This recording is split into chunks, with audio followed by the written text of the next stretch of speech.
Ngayong gabi, ginigising ako ng pagkaluskos ng laylayan ng aking kurtina sa mga kartong minarkahan ng mga sulat kamay mo. Takot pa rin akong buksan sila. Kahit na alam ko naman kung anong kanilang nilalaman, matagal na silang nakatambay sa aking paanan at dapat ko na talaga silang buksan, pero huwag muna. Baka kapag hinayaan ko lang silang nakaganyan ay mananatili ka lang nariyan. Malapit na rin matapos ang bahay nating lilipatan. Ilang araw na lang. Matagal na natin itong pinaplano. Matagal na tayo nagpaplano. Dito tayo magtatago. Dito tayo magpapakalayo. Dito natin lilimutin ang mundo. Dito natin sasagipin ng isa't isa. Magkakampi tayo, di ba? Magkakampi tayo. Pexman. Walang iwanan. Di raw nila nakita. Di raw nila napansin yung kalungkutan sa iyong mga mata, pero yun ang unang-una kong napansin. Yung kalungkutan na nagtatago sa malawak ng ngiti. Para kasi akong nananalawin. Dalawa tayong sirkerong magkatabi sa bingit. Pinagbubuklod ng kalungkutang nagmimistulang panali para hindi tayo tangayin ng hangin. Lagi mong sinasabi sa akin na gusto mo nang lumipad. Sandali. Hindi pa ako handa. Huwag muna. Huwag muna. Marami pa tayong gagawin. Teka lang. Teka lang, sasama ko. Magkakampi tayo, di ba? Magkakampi tayo, di ba? Magkakampi tayo, di ba? Magkakampi tayo, di ba? Magkakampi tayo, di ba? Magkakampi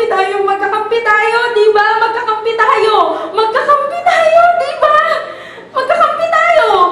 Magkakampi tayo, di ba? Magkakampi tayo, di ba? Magkakampi tayo! Ang daya mo! Pexman! Walang iwanan. Ngayong linggo, 5 beses na akong nilapitan ng mga tao para sabihin sa akin na hindi raw sila sanay na wala ka na. Na hahanap-hanapin nila yung mga tanong mong weirdo patungkol sa buhay at kung ano paman. Na sana mas sineryoso ka nila. Kaso nga lang ikas ka kasing alaskador, kaya hindi nila alam, hindi ka naman talaga pala biro. Gusto mo lang talaga yung nakikita silang masaya.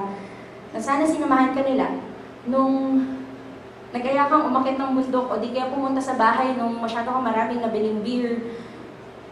Na sana mas pinagtuunan nila ng pansin nung nandito ka pa. Na sana hindi ka nila pinilit magbago. Hindi mo naman kailangang magbago na sana may nagawa sila para sagipin ka. Na sana may ginawa ako para sagipin ka. Hindi nila alam ang gusto ko lang naman talaga ay sumama.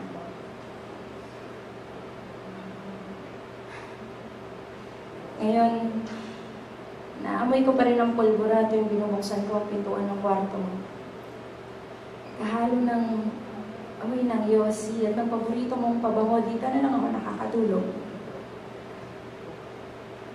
Naririnig ko ang alingaw-ngaw ng tawa mo sa bawat kanto. Sinusot ko pa ang paborito mong polo, yakap-yakap ko ang mga unan mong dapat matagal ko lang itinago. Bukas, lilipat ako sa bago nating bahay. Dala-dala ang mga kartong minarkahan ng mga sulat kamay mo. Pero hindi ko sila bubuksan. Hayaan ko lang silang nariyan. Para mananatili kang nandyan. Kahit pa sa kabilang buhay.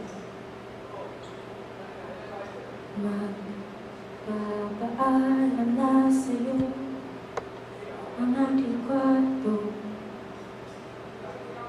Magpapaalam na sa'yo ang aking kwarto. Magpapaalam na